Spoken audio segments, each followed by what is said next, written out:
আজকে রান্না করতে অনেকটাই লেট হয়ে গেছে বন্ধুরা।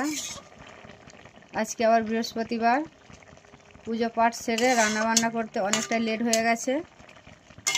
তো কী কী রান্না করছি সেগুলোই দেখাচ্ছি। খুবই সামান্য আজকের রান্না। আর এখন তো বেলা ছোট হয়ে গেছে, সবাই জানো।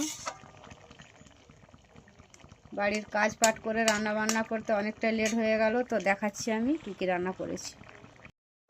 তো এখানে হচ্ছে লাউ ডাঁটা, বেগুন, কাঁচকলা আর আলু, একটা জিরা ঝাল করেছি।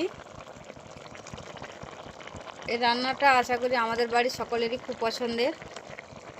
আর এই যে গাঁটি কচু সেদ্ধ করেছি, এই যে দেখুন সেদ্ধ। এটাকে ছাড়িয়ে মাখানো হবে ভাজা লঙ্কা দিয়ে। আজকে তো পেঁয়াজ খাওয়া হবে না। আর এখানে অল্প করে আলু ভাজা হয়েছে।